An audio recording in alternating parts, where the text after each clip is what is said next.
Hello, good evening, and welcome to the interview. To collect the achievements of someone and put it into writing is not an easy task. But this is what Ibrahima Jawara has done in his book, Overview of Development Projects in the Gambia under President Jammeh's leadership from 1994 to 2012. By the way, the author, Ibrahima Jawara, who is my guest tonight, is the son of the former president, Sir Daud Kairaba Jawara. He's also the project coordinator of the Central Projects Coordinating Unit of the Ministry of Agriculture and author of Overview of Development Projects in the Gambia under President Jammeh's leadership from 1994 to 2012. Ibrahima, welcome to the interview. Thank you, Manik, for having me on the show. First of all, why this book? Why write this book? Many reasons. Initially, it started out as an essay competition, I can say. I joined the competition in July 2012 to write an essay on the development projects of the AFPRC governments from 1994 to 2012. I had done some work for the Baby Madam Jammeh Golf Tournament, which President Jammeh had generously sponsored to the tune of $40,000.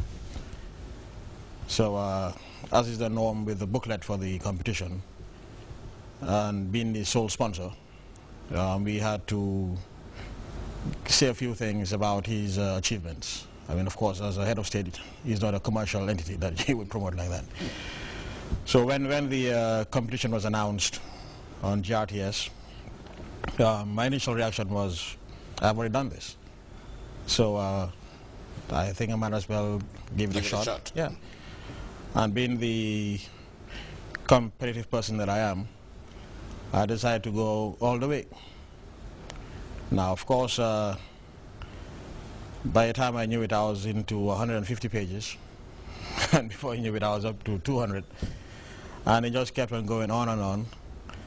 And I shared it with a few friends who were quite impressed. And as these things happen in life, you start something and you don't know where it's going to lead. And then I also saw it as an opportunity then to also showcase the country. I mean, a lot of people have written about the Gambia, both good and bad. But there was nothing really out there that you could just pick up and say, so this is what has been done.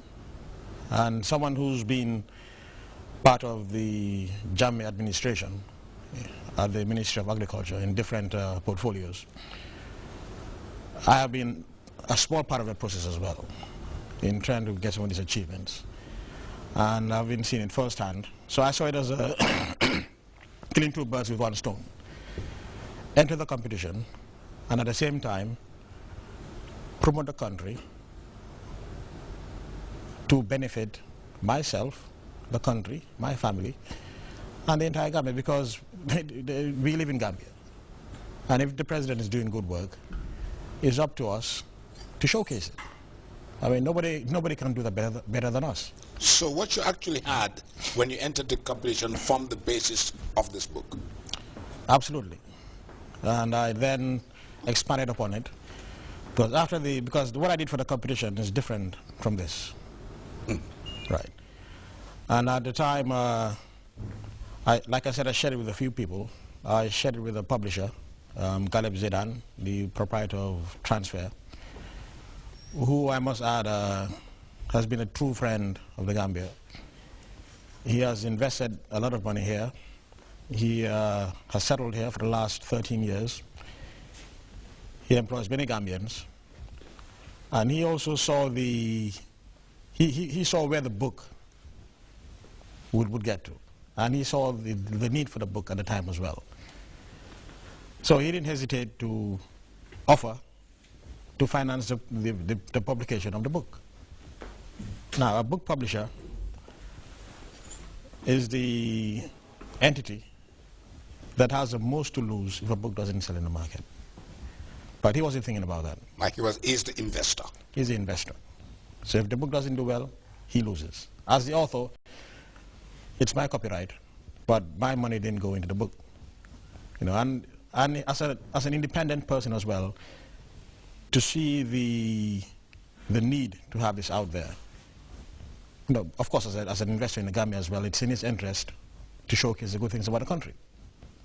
So we went ahead and wrote to the Office of the President to seek permission to write the book, and we'd given a draft, and it was given with His Excellency's blessings and moral support. So from there, we finished the final draft and sent it for printing, and that's the final. That's the final product. Yeah. At the very beginning, you deemed 22nd July 1994 as the first successful project, and went further to refer it to Sun Tzu's definition of the art of war, which states, and I quote, "The supreme art of war is to subdue the enemy without fighting." Who was the enemy, and was there need to remove the enemy? Two questions here. Who was the enemy? Now, if you have read The Art of War, it's applicable to different sectors. I mean, even your own personal life, you can apply it. So the enemy in this sense is a metaphorical enemy. And the enemy was more a system that had Than a person. The enemy was a system. Very well. Metaphorical. It wasn't a personal, physical enemy that... It was a system. Of course, there were people behind the system. But the enemy was the system. And the system had worked. It had achieved what it could achieve when it had to achieve it. But it reached a stage where it was in danger of imploding due to infighting and other things that other people are more versed to delve into. Yeah. But from my own understanding, and I mean, being a son of the former president, obviously I was within the system, one way or the other. Of course. And the fact that it reached a stage where even, my father had wanted to step down and allow somebody else to come in. I think those were signs that things were not really, and that was a watershed moment. That Mansa Konko declaration to step down. I think from then on, it was just a matter of time. And I was here when the events took place in '94. And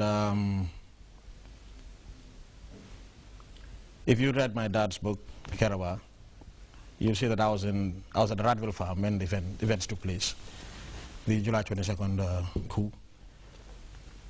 And on the 21st, there was no idea of who was behind the coup. On the 22nd, the council was named.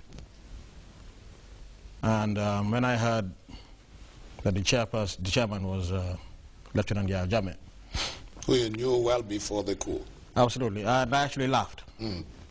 Why did you laugh? Because I laughed and I told my cousin. I said, anyway, I said, oh, look, there's nothing to worry about. Yeah. I mean, these are the guys. This is an inside affair. I said, these guys are professionals. Absolutely. They are professional soldiers.